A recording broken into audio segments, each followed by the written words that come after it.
Assalamualaikum warahmatullahi wabarakatuh.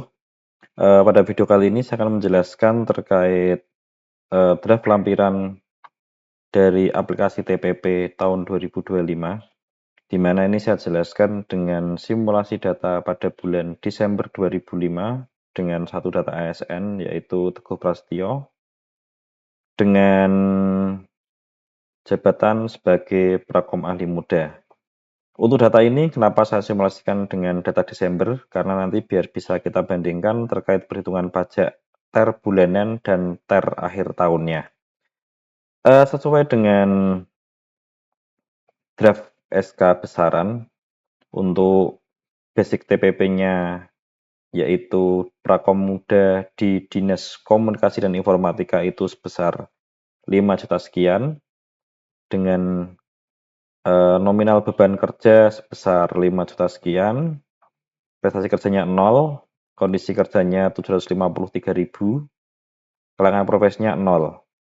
Untuk tahun 2025 ini, untuk di rekening beban kerja ada 2 angka. Angka yang atas sama angka bawah. Jadi nanti dimungkinkan untuk setiap ASN itu dimungkinkan menerima TPP beban kerja dari 2 angka, prestasi kerja dari 2 angka, kondisi kerja 2 angka, kalangan profesi 2 angka, dan nanti muncul jumlahnya. Untuk jumlah ini penataan sudah ditentukan oleh bagian organisasi Setda Kota Salatiga. Kemudian dari kolom 3, 4, 5, 6, 7, 8 ini semua mengacu di SK besaran TPP. Untuk orang yang nominal besaran TPP-nya belum diinput, nanti di sini akan muncul angka 0. Jadi nanti untuk ada ASN yang mungkin di sini 0, tapi nanti dapat TPP, salah satunya adalah ASN yang mendapat tugas sebagai Korwil. Nanti di sini angkanya 0, tetapi mendapatkan tambahan TPP sebagai Korwil. Di kolom 9 ini, untuk orang-orang yang bekerja diberi tugas sebagai koordinator wilayah Dinas Pendidikan, nanti di sini akan muncul ya. Nanti ada tambahan TPP di bawah ini. Di kolom keterangan nanti sebagai Korwil, dapat TPP-nya per rekening berapa, dan nanti muncul jumlahnya. Kemudian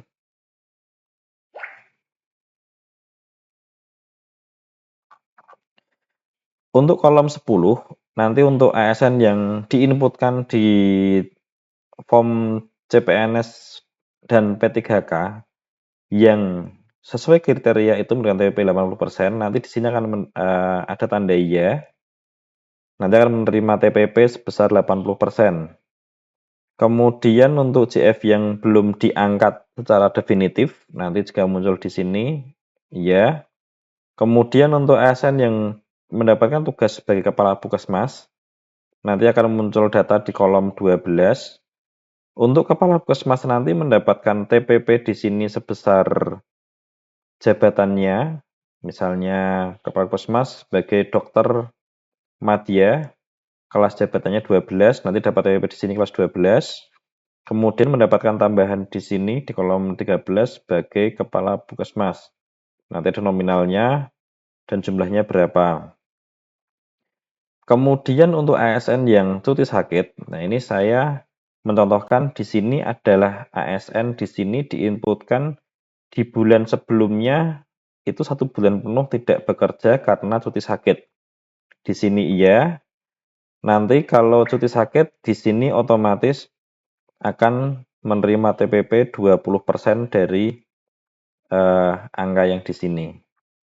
Tetapi ketika YBS menerima jasa pelayanan ketika bekerja misalnya di Puskesmas pada Dinas Kesehatan, maka angka yang di sini tadi dikurangi dulu dengan jasa pelayanan, baru dikalikan 20%.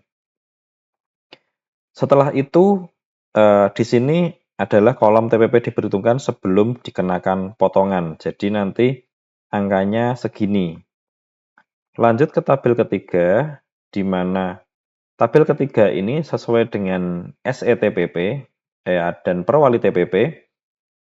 Komponen TPP itu dibagi menjadi dua macam. Yang pertama produktivitas kerja sebesar 70% dan disiplin kerja sebesar 30%. Untuk KPT PRK, produktivitas kerjanya itu terdiri dari pemotongan dari NRB, ini dipotong se-OPD, kemudian nilai kinerja, ini dihitung dari SKP tiap ASN di bulan sebelumnya. Jadi kalau di sini Desember 2025 itu adalah nilai SKP bulan November 2025. Yang mana nanti kriterianya adalah sangat baik, baik, cukup, kurang, dan sangat kurang dengan pemotongan nanti akan dijelaskan di SETPP atau di perwali TPP. Untuk kolom ke-28 ini hanya akan dimungkinkan dikenakan untuk atasan yang lupa menilai SKP bawahannya sampai batas waktu yang ditentukan oleh admin kepegawaian atau admin kinerja. Nah, jadi ada kondisi ketika ASN itu tidak mempunyai nilai, tidak membuat SKP, itu nanti akan dipotong 50% kalau nggak salah. Kemudian ketika membuat SKP tapi tidak dinilai atasan, itu nanti tidak kena potongan kinerja, di kolom 27 tetap 0.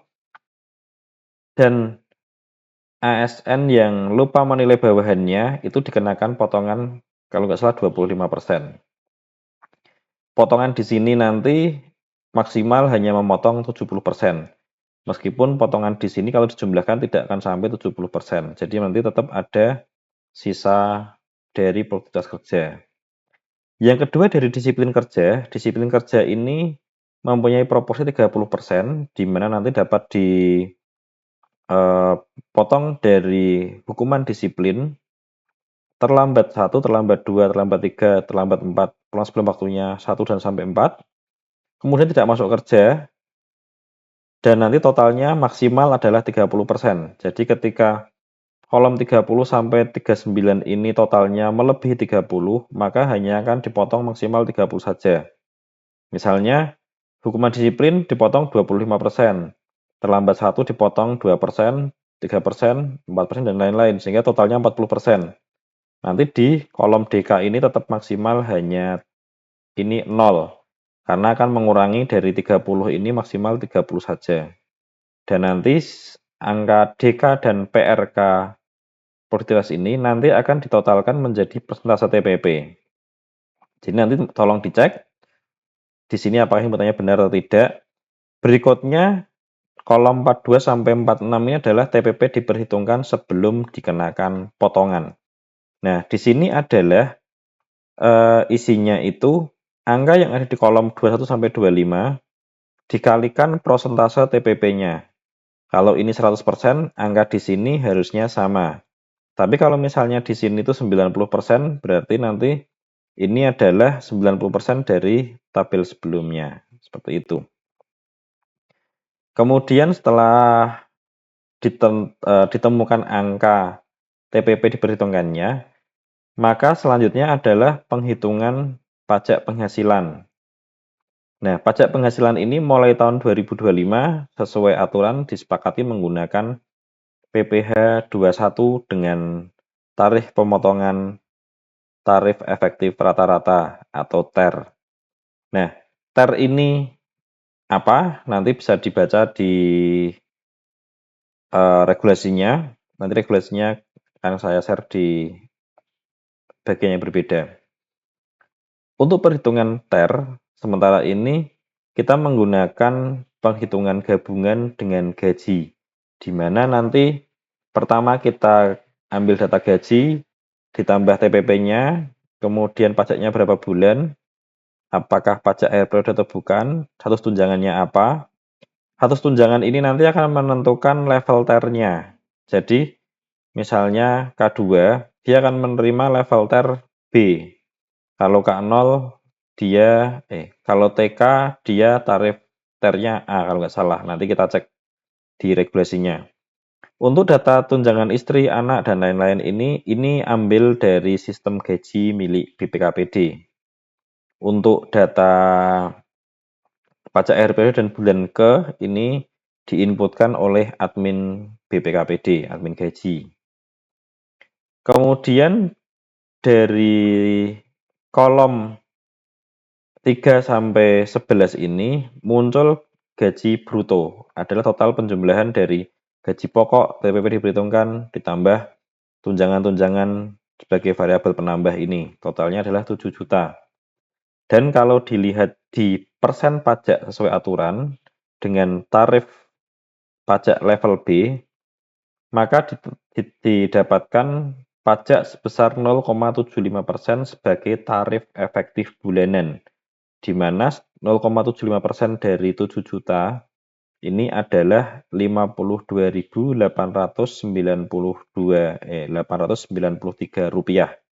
Jadi untuk bulan Januari sampai November, kalau perhitungan seperti ini, dia akan mendapatkan tarif efektif bulanannya Rp52.893. Nah, karena di sini sebagai akhir tahun, maka dihitung juga tarif efektif akhir periodenya. Di sini diperhitungkan pajak progresifnya, di mana dari bruto ini dikurangkan dengan variabel pengurang berupa biaya jabatan dan iuran pensiun, yang jumlahnya 493, di mana biaya jabatan ini aturannya adalah 5% dari bruto, maksimal 500.000, dan iuran pensiun ini adalah 2% dari bruto, maksimal 200.000. Jadi total pengurang itu maksimal 700.000 saja, tidak lebih dari 700.000. Untuk gaji neto sebulan itu adalah bruto dikurangi pengurang, didapatkan angka 65 sekian. Gaji neto setahun itu adalah gaji neto sebulan disetahunkan. Setahunkan itu dikalikan 12, ketemu angka 78 juta sekian. Terus PTKP ini tergantung dari data status tunjangan. Untuk kawin dengan 2 anak, itu PTKP-nya sebesar Rp67.500.000. Sehingga PKP itu penghasilan kena pajak, itu dari neto setahun dikurangi PTKP, didapatkan 11 juta sekian. Sehingga PPh setahunnya, PPh setahun ini nanti dihitungkan secara progresif, di mana 0 sampai 60 juta itu dikenakan PPh 5%, 60 juta sampai 250 juta dikenakan 15%, dan seterusnya. Nanti bisa kita cek di aturannya. Kemudian didapatkan neto sebulannya, PPh sebulannya sebesar Rp46.685. Untuk menghitung tarif efektif akhir periodenya, itu nanti bisa digunakan rumus. Kalau untuk 12 itu sebenarnya tinggal kita ambil dari angka setahun, tetapi nanti ketika di sini tuh bulan ke-nya itu bukan 12, misalnya 7 gitu. Nanti di sini kita ambil sebulan kali 7 dikurangi 7 kurangi 1, 6 bulan. 6 bulan dikali tarif efektif. Nah, di sini ditemukan ternyata tarif efektif ini ketika dikalikan 11 itu melebihi PPh 200 tahun. Sehingga pada waktu bulan Desember sebagai tarif akhir periodenya itu tidak dikenakan pajak. Di sini kena pajak akhir periodenya 0. Dan karena yang dibayar di gaji juga 0, maka tidak ada kena pajak. Dan karena angka di sini kali 11 itu lebih besar dari ini, maka secara perhitungan ASN ini akan berstatus lebih bayar. Lebih bayarnya sebesar Rp21.600. Dan ini kami belum tahu sebagai pembuat aplikasi, lebih bayar ini nanti akan mendapatkan restitusinya dalam bentuk seperti apa. Mungkin nanti BPKPD yang akan menjelaskan. Kemudian kalau di sini tadi tidak 0, tarif PPD-nya misalnya di sini 52.000, di sini 100.000, maka nanti di sini muncul angka itu dan akan dibagi ke masing-masing rekening sesuai proporsi dari TPP diperhitungkannya tadi. Nah, kemudian untuk jasa pelayanan yang tadi muncul di sini, itu nanti akan dipotong dengan PPh final. Di sini akan dipotong dengan PPh final, karena tadi saya 0, maka di sini tidak ada. Tapi kalau ada jasa pelayanan, maka nanti di sini akan diperhitungkan ketika ASN itu sebagai PNS dengan golongan 1 dan 2 tidak kena pajak, golongan 3 kena 5%, dan golongan 4 kena pajak 15%. Sedangkan untuk P3K, golongan 7 ke bawah itu tidak kena pajak, yang golongan 9 sampai 12 dikenakan PPh 5%, dan di atasnya dikenakan PPh sebesar 15%. Nanti di sini akan pengali dari berapa persen kali jasa pelayanannya. Kemudian lanjut ke tabel berikutnya, yaitu adalah perhitungan BPJS atas penerimaan TPP. Di sini perhitungan masih sama dengan tahun kemarin, karena memang secara aturan Undang-Undang JKN belum berubah, maka di perhitungan bruto, di mana brutonya itu beda dengan pajak PPh, tapi brutonya ini hanya gaji pokok, tunjangan istri anak, tunjangan struktural fungsional pelaksana, ditambah TPP dan jasa pelayanan jika ada. Maka di sini ditemukan brutonya 6723 sekian. Sementara batas atas penghasilan kena BPJS itu 12 juta.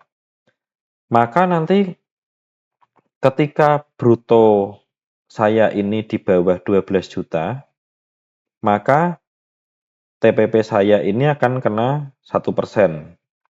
Dipotong ke TPP-nya masing-masing ASN.